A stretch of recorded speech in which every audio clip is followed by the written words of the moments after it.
Hello and welcome to the Dementia Capable webinar series provided by the Rosalind Carter Institute for Caregiving in partnership with the Georgia Division of Aging Services. Before getting started, we advise having a pen and paper ready to write down any information and links to the resources as they are provided. Otherwise, you will have to view the webinar again to retrieve it later. You may pause the webinar now if needed. Remember that the link to the SurveyMonkey post-test will be pasted onto the last slide. The post-test will remain open for an indefinite amount of time. Please take it at your earliest convenience, though we encourage immediately following the webinar. A certificate can be provided when entering your email address at the end of the post-test. Today's webinar will be Stigma, an Added Burden for People Living with Dementia, presented by Gail Alston. Gail Alston began her work at the Rosalind Carter Institute for Caregiving in 2007 as the director of the Caregiver Support Program serving the local community. In 2008, she stepped into the position of Director of Community Initiatives, where she provided leadership and technical assistance for implementing evidence-based caregiver programs around the state of Georgia. In early 2013, Gail became the first director of the RCI Training Center for Excellence, providing training, certification, and technical assistance for a menu of evidence-based caregiver support programs around the nation. Currently, Gail is also leading the Dealing with Dementia project, providing training for RCI's newly created comprehensive reference guide to dementia family and professional caregivers around the state of Georgia. Gail earned her bachelor's degree in psychology with a minor in business management from Georgia Southwestern State University and her master's degree in community counseling from Columbus State University. Welcome, Gail. Thank you, Elizabeth. It's always nice to be with you. And thank you, listener, for tuning in to this webinar. I really appreciate your interest in and willing to learn about dementia stigma and how it may be impacting the people that you work with and serve through your work. This webinar is intended for people who interact with people living with dementia and the families that help those people living with dementia. Whether you are what we call access to services person or a person who conducts assessments or provides services, I genuinely hope that this webinar will help you learn a different way of looking at dementia and how it impacts those families. You know, in your work, you're in a position of helping someone every single day, and I applaud you for that. You probably have had conversations with someone living with dementia and or their caregivers, and you may have felt at that time that maybe you didn't have a lot to offer, or maybe you even dread getting those calls from families living with dementia because you know how difficult the challenges of the disease can make their lives. It's my hope that the information shared with you during this webinar will be shared with those families so that you will be able to help them make a positive difference in their experience of living with dementia. And you know what? That's going to make you a superhero. So whether you're feeling like a superhero right now, I hope that by the time you have a chance to use information you learned today, you will gain the understanding that indeed you're a hero to many families living with dementia. Oops.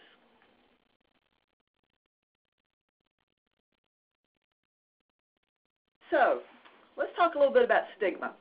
Stigma is a belief that due to a condition or attribute, a person is considered less than. That person becomes discounted.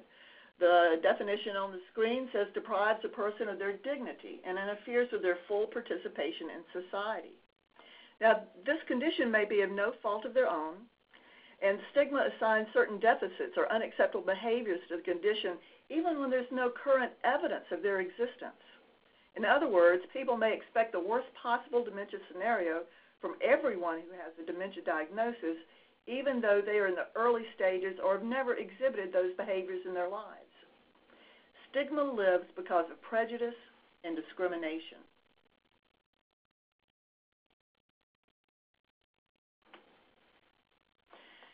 Now, stigma is formed based on several different things. First of all, it's usually they stigmatize medical conditions that are feared the fear of being near someone with an illness that makes sense if that illness is contagious, but when there's no reasonable expectation of catching the illness, that fear doesn't make a lot of sense.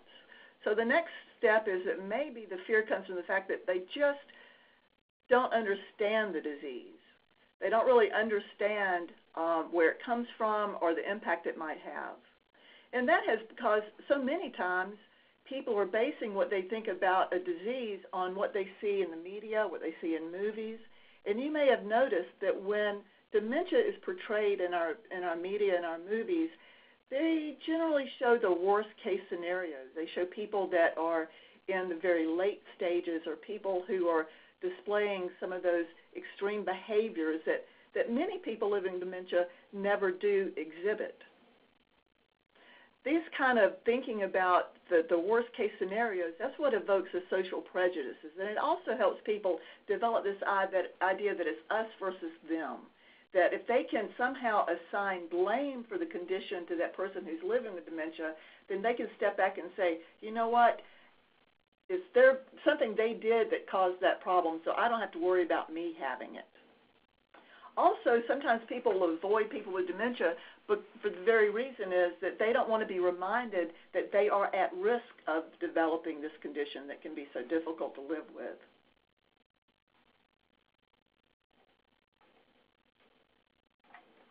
There have been through the years many different kinds of conditions that have had stigma. You may be old enough to remember a time when people wouldn't talk about cancer. If someone in your family got cancer, nobody wanted anybody to know, and only a few members of the family might even know about it. Nowadays, we think, well, why in the world was that? Well, why in the world is anything? But that was a serious situation years and years ago. And even though there's been great strides in overcoming the stigma of mental illness, it continues to be a problem even today.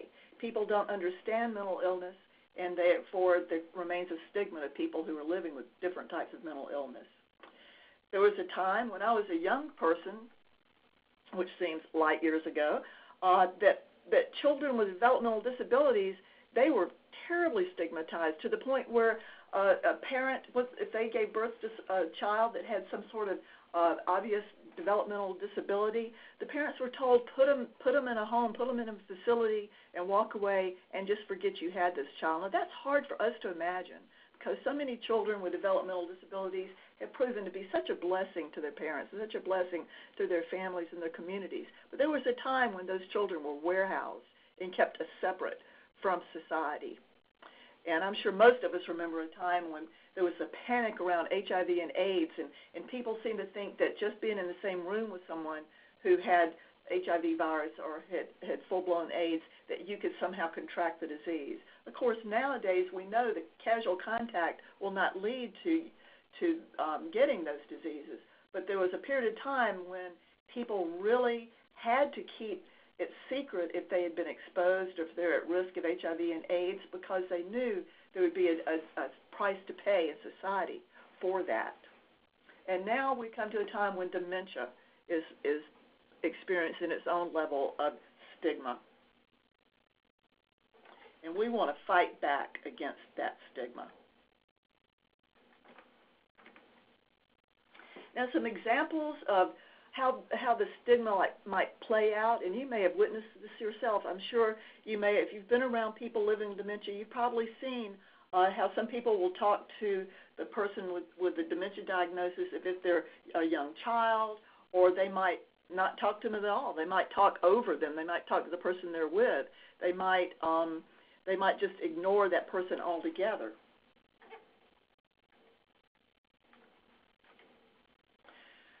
One of the real tragedies of dementia stigma is when friends, and it could be lifelong friends, just kind of slowly drift away and stop visiting. They stop interacting. For all those reasons I said before, they're not sure how to act around the person with dementia anymore. They don't see their lifelong friend. They only see the disease. And so they no longer engage with them in the same way. That's a true tragedy.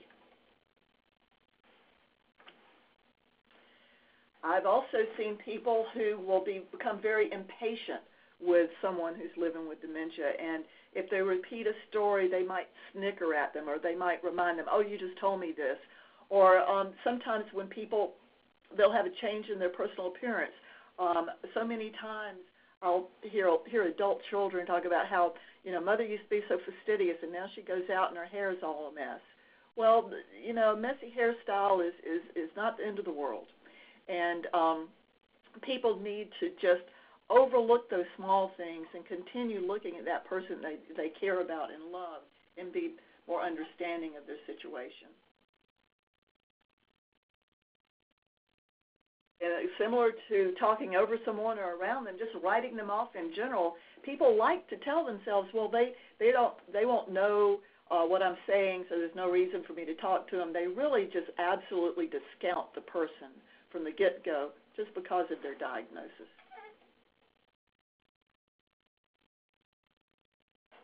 So what are some of the things that are behind the dementia stigma? We've already talked about some of them, is those negative public images, what we see in the movies, which are such exaggerated cases and really only represent a small percentage of people who are living with dementia, the stereotypes of fear. And basically that comes from a lack of knowledge, a lack of understanding, or people haven't taken the time to spend time around people living with dementia, so they haven't experienced the other side of it, the people who are still functioning quite well, thank you, even though they're living with a dementia diagnosis. Another thing that supports dementia stigma are the terms we use when we discuss dementia. And just think about that word itself. Dementia comes from demented. And if you look up the word demented, you're going to see crazy, insane, mad, and affected with dementia. I prefer using the term cognitive impairment, which is cognitive brain function and impairment, which is weakened. That's a much better description of what's really going on with a person living with dementia. We're a long ways away from before we can all agree to what terminology should be used, but when possible, it's not a bad idea to start thinking about it along these lines. So who may be engaged in behaviors led by dementia stigma? We've already talked about friends, family, even family caregivers can find themselves operating under a belief that is stigma-oriented. Certainly people in the community, from people in the grocery stores, the people in the restaurants, the people, just in shopping experiences. If someone with dementia, maybe they're having a hard time finding a word, maybe they're struggling a little bit how to pay at the cash register, then they will, people will become impatient or discount them or even criticize them because they don't see them as full human beings anymore. The real heartbreak to me is when the service providers and the medical professionals discount people with dementia, living with dementia, to the point where even the people who work with people living dementia become equally discounted in the living facilities or in the clinics that specifically treat people living dementia.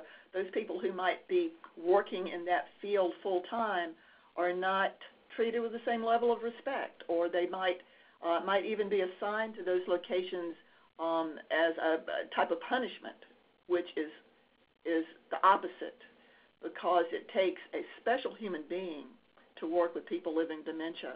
And it also takes a great level of education and training to do a good job of working with people with dementia. It should be a pinnacle position rather than a throwaway position.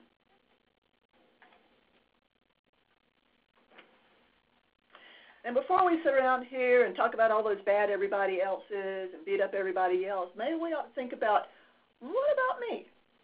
And I have to admit that when I started learning about stigma, dementia stigma, I realized that I had fallen prey to some of those beliefs, that I had not always respected my mother's ability, who had vascular dementia.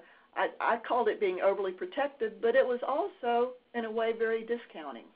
And that's part of the reason why I wanted to share this webinar with you today, to help other people not make the same mistakes I made. So I'm going to ask you to think about some statements that are going to come up. And as you read those statements, let me just say to yourself, do I agree with that? Am I not sure about that? Or do I disagree with this? Complex and interesting conversation cannot be expected from most people with dementia. Do you agree? Are you not sure? Or you disagree? Most is the wrong word here. Certainly, complex and interesting conversation cannot be expected from people who are in the very later stages of dementia, but later stages could be years away from someone who's just being diagnosed. And many of those people are being treated as if they are unable to hold up their end of a conversation way before they've reached that point. Most people with dementia would be considered to have poor personal hygiene. Agree? Not sure? Disagree? I spoke earlier about how sometimes personal hygiene does drop to the bottom of the priorities for people living with dementia. However, that can happen. That's not going to happen for a while as a rule. And plus, it's just, again, the word most is what throws that out. Most people with dementia can be irritating because they tell the same stories over and over again. Not all people with dementia have this behavior. Many do, but not all, and certainly not from the time of diagnosis. I would try and avoid eye contact with someone if I thought they had dementia. Now, this is you kind of need to look inside yourself a little bit and say, well, how do I feel when I find myself in a situation face-to-face with a person living with dementia? Now, depending on what job you have, you may or may not spend much time interacting with people living with dementia. You may be one of those people who really has learned that working with people living with dementia can be extremely rewarding, and you can have wonderful conversations, and you wouldn't fall in this. However, many people who have not had that experience and are still living with those misunderstandings would tend to avoid those eye contact situations. People with dementia participate in a wide variety of activities and interests. Agree? Not sure? Disagree? We're going to talk a lot about this down the road a little bit, but so many times people think, well, okay, if you're a caregiver for somebody who's living with dementia, give them a basket of towels to fold.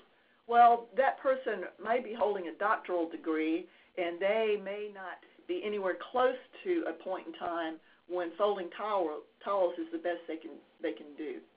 So we want to make sure that people living with dementia are offered a variety of activities and interests. I would prefer not to go to a social event if I knew people with dementia were also invited. Again, people who have not had that experience may shy away, and there's no reason to.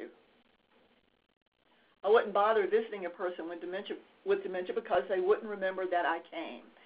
This statement really irritates me because I see it as a cop-out. I see it as an excuse to not take the time to educate yourself and familiarize yourself with what's really going on in the life of a person living with dementia.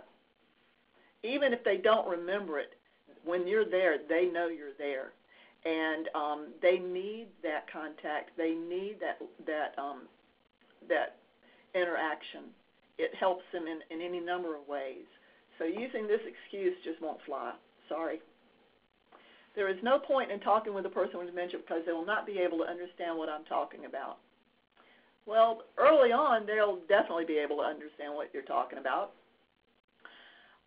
Later in the disease, they might not get everything you're talking about, but they know that they'll enjoy the interaction. They'll enjoy knowing that you cared enough to spend time discussing anything with them, and that's what matters. So what about how people living with dementia might feel about the impact of their diagnosis on their lives? I'm going to make some statements here, and I want you to think about if you were a person living with dementia, how would you feel about these statements? If I had dementia, my doctor would not provide the best care for my other medical problems. Agree, not sure, disagree. You know, doctors are wonderful people, and they work very hard to get their degrees, and they work very hard every day out helping people. However, many doctors, or some doctors I should say, feel very stymied by dementia. It's not something that they can fix. And if they're looking at a condition they can't fix, some doctors will just say, okay, I can't do anything more with you, goodbye. I know that happens. I've heard those stories where it happens.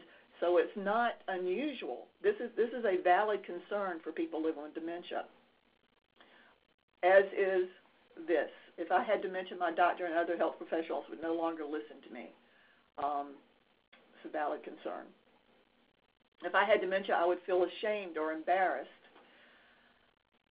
You know, if you're sitting at a restaurant and someone you've known all your life comes up to say hello, but for the life of you can't remember their name, or if you call them by the wrong name, or if perhaps you have some sort of accident and spill something. There are lots of things that happen out in the public eye that can be very embarrassing. Unfortunately, people living with dementia take full responsibility, and so they feel shamed by it, even though it's just the nature of the disease, and it's not their fault. If I had dementia, I would not want my employer to find out. Time and time again, I hear stories about how people receive a diagnosis and are almost immediately asked to resign. Not wanting your employer to find out is a valid concern. So, is there any wonder that around 25% of dementia patients hide their diagnosis and 40% said they've withdrawn from many everyday activities? Sounds like a reasonable thing to do, but it's not acceptable. We want to change the stigma, defy the stigma, so people are not put in those positions. TIPA Snow, if you're not familiar with TIPA Snow, I urge you to become familiar with TIPA Snow. Just Google her. She has lots of videos on the Internet. I love this saying, dementia does not rob someone of their dignity. It's our reaction to them that does. Now, the results of stigma can be pretty bad. Because of stigma, people are oftentimes reluctant to go seek medical attention when their symptoms appear. And more we're learning that early treatment can really make a difference in how the progression of the disease. So the earlier someone starts their treatment, if they can the longer they will be more capable and slow down the progression. So stigma is actually escalating some people's symptoms because they didn't seek medical attention. We already talked about the shame and embarrassment. Social isolation, friends fall away. People are reluctant to be out in social situations because they don't want to be judged if their memory fails or if something happens. And then we also talked about inadequate care and support. Unfortunately, many of our home care people are not properly trained in how to best support people living with dementia. And also our medical professionals, since they don't feel that they can fix it, will oftentimes just shrug and walk away. So what's the first step in overcoming your own stigma bias? If you have it, I'm not saying you do, but if you do, what's the first step? Always see the person, not the dementia. And see the person that's standing in front of you today. Not the person that you saw maybe last year when you did an assessment. Not the person you expect to see next year when you do an assessment. Live in the moment. Take the time to see where is that person today, not the disease, but that person. Then the next step is to educate yourself. Educate yourself as to what's the latest research in dementia and what are the latest interventions and the latest strategies and tools to improve the lives of people living with dementia and their caregivers. Then I want you to educate the families you serve. This is where you become a true superhero. And the world around you.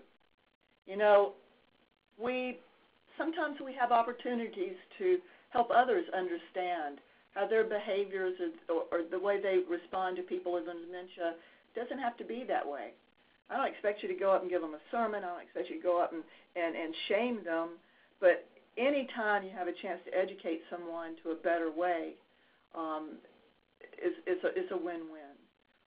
When we know better, we do better. And even though a dementia diagnosis is certainly not good news, it's not it's not the devastating news that we've made it out to be up to this point. A person living with dementia can still have a full and joyful life, even through the final stage. We want our people living with dementia to do as much as they can for as long as they can. And they can do that by, if we can take the adaptations and make accommodations so that they can continue to be engaged in those activities that are important to them. And this approach is considered a disability model for managing dementia. And that kind of came from the work of Kate Swaffer. Kate Swaffer was diagnosed, she's fairly young. She was 49 when she first got her diagnosis. She's in her late 50s now. So all these years later, she is still extremely an active advocate and a real inspiration to people living with dementia.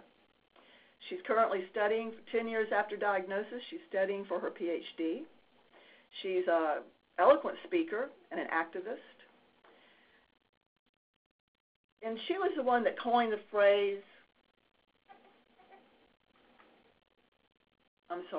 she was prescribed disengagement. I've skipped a slide here.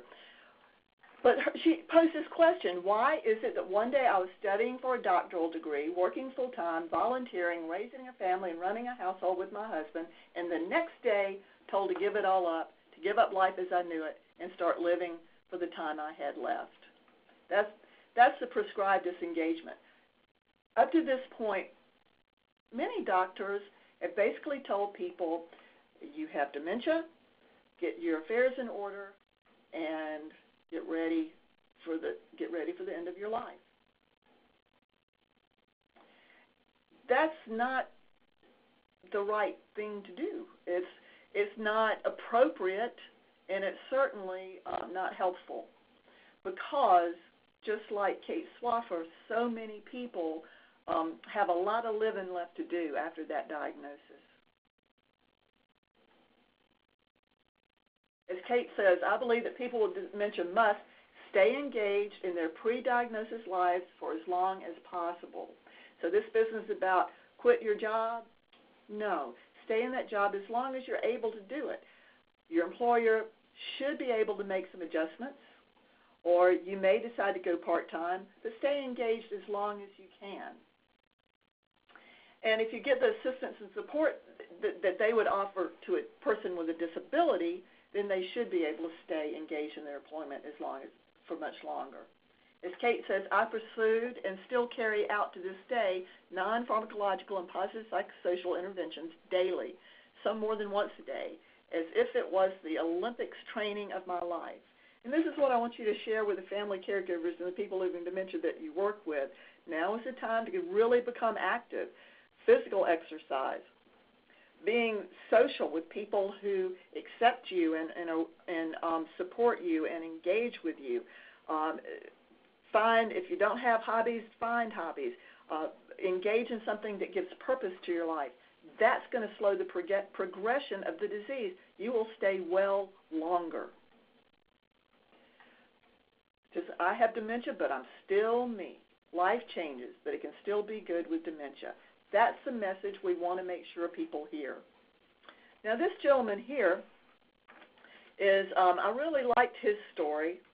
At first, he was at 57. It was years before then he had been diagnosed, but he considers himself to be living well because, in his words, he said, I refuse to hide away and will defend my right and the right of others living with dementia to be recognized and treated with respect. I used to get angry when people said silly and hurtful things to me. I now recognize this is due to people's lack of knowledge and understanding of dementia. So, he had dark days, and then he said, well, wait a minute. I'm not going to let this thing get me. In fact, what he did was, music was his hobby, so he decided he would make an album. Never done that before, but after his diagnosis with dementia, that's when he made it happen. Inspirational, no? So even though the dementia may undermine a person's ability to initiate such activities, wasn't true in that gentleman's case, but sometimes people, they might not be thinking of carrying out some of their hobbies and the things, but that doesn't mean they wouldn't enjoy it once they're helped to get that ball rolling. So living well with dementia, let's remember it's a slowly progressing disease. It's not, the diagnosis doesn't mean that yesterday they were fully functioning, today they have a diagnosis, oops, all their ability is down the drain. That's not true. They continue to be quite productive and quite effective. However, they need a little help. The people around them need to make sure that they're setting up the environment for their success. Creating a dementia-friendly environment, safety should always be the number one concern. Also, we talked about, for example, create diagrams or place settings to be followed in setting the table. If someone's to the point where they might not really remember where the spoons go and where the forks go, if you don't want to do a diagram, the caregiver might say, like, I'll do this one, Mom, and you set the rest of the table. Sometimes the caregiver might need to get the ball rolling, or they might need to model, or they might need to just sit beside the person living with dementia, and so that they can help them when they when they might slow down. But in all, from early to late stages, with a little adaptation, with a little adjustments, with a little bit of help, people living with dementia can continue to do things that will make them feel valuable and useful, and that's what improves the quality of their life. And always clear the clutter. I mean, I need to clear the clutter in my house, right? Clearing clutter is always a good idea. Now, the thing about activities, let's make sure that we match the activities to what that person's interest has been throughout their life. And also, you need to adjust the activity to meet their current ability.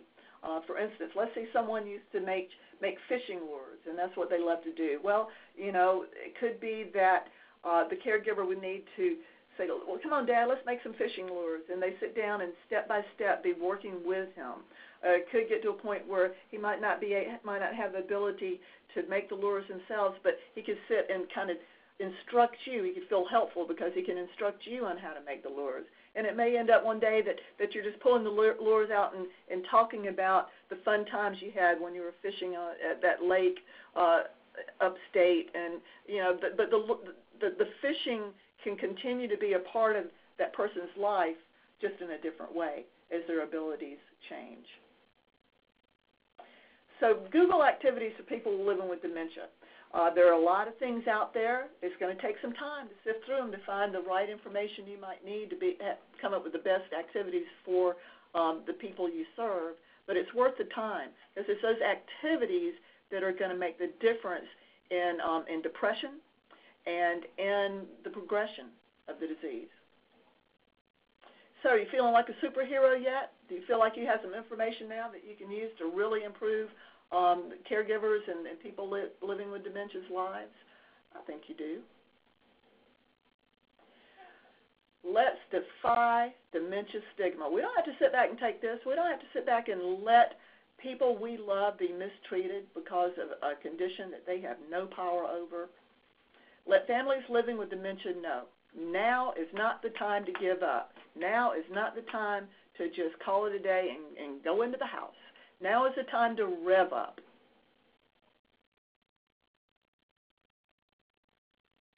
You can use memory prompters.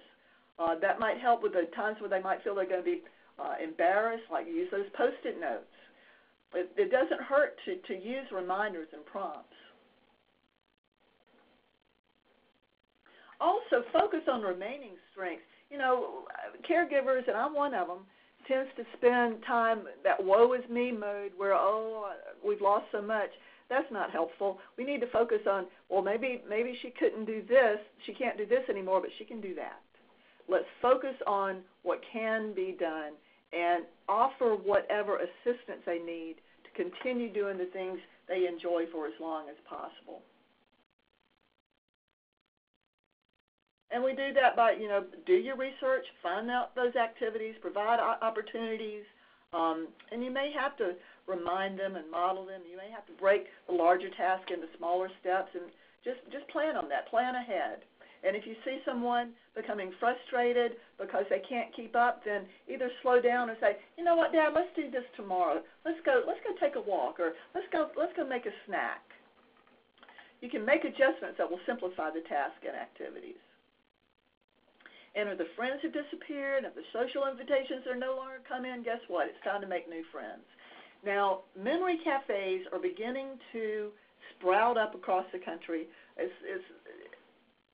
Memory cafes are simply gathering opportunities for people who are living with dementia. And usually, sometimes their caregivers will also have a meeting, or they could be that they could just start different cafes do things different ways. But they're going to have activities, they're going to have fun things to do. And there's no need to be embarrassed or ashamed when you're surrounded by people who are living the same experience. This is such a wonderful thing, and we really want to see these cafes more and more and more. Now, when it comes to support groups, sometimes people feel like, oh, that's just a bunch of people sitting around a room crying, moaning, and groaning. That's not true. Sometimes they're tears. Of course, sometimes they're tears. However, most of the time, support groups are sharing information. You know, I had this problem this week. Has anybody got any suggestions? Oh, yeah, you can do this. That will make it better. That's what support groups. There's nothing better than being in a room full of people who are having the same experience that you're having so that you can help each other. And nothing makes a caregiver feel better than being able to offer a suggestion, offer something they've learned to other people that can use that information. Not just for caregivers, but also the people living with dementia. They help each other out. That makes them feel useful and purposeful and still very much engaged in living. And you know what? Look around the waiting room. Look around the waiting rooms. You are in plenty of doctors' offices. You might make new friends there. If your friends don't have whatever they need to continue to be part of your life, make new friends. If you Google Memory Cafe, there's some directories out there, but when you for the state of Georgia, I pulled up the directory. There were only 2 cafes. I know there are more cafes than that out there, but call your Alzheimer's Association and see if they know of any that might be in your area. And if you don't, you'll find plenty of information that would help you start one near you. Great places to start a cafe are agencies to support family caregivers, AAAs, home care agencies, people who may be more than willing to have that memory cafe once a week or once a month. Churches, lots of churches around the nation are doing this. Libraries, I found a whole website about telling libraries how they could become involved in this movement. And then even community-minded restaurants. You know, if you ask if they have special meeting rooms, and you're going to buy a Coke or something there when you're there. So it's good for business. It's good for the community. It's good for establishing goodwill. Get those memory cafes up and running out there. Okay, in conclusion, I'd like to say thank you for being a superhero. Thank you for joining me in this fight. Together we will defy dementia stigma. Thank you so much for listening. I hope you learned some things. I hope I inspired you. Now go on out there and beat that dementia stigma. Thank you. Thank you so much, Gail. It was such a pleasure. Remember, the link to the post-test is pasted on this last slide. Please take it at your earliest convenience. A certificate can be provided by entering your email address at the end of the post-test. Please remember to view the other webinars in the Dementia Capable webinar series provided by the Rosalind Carter Institute for Caregiving in partnership with the Georgia Division of Aging Services. Thank you, and we hope you'll join us again.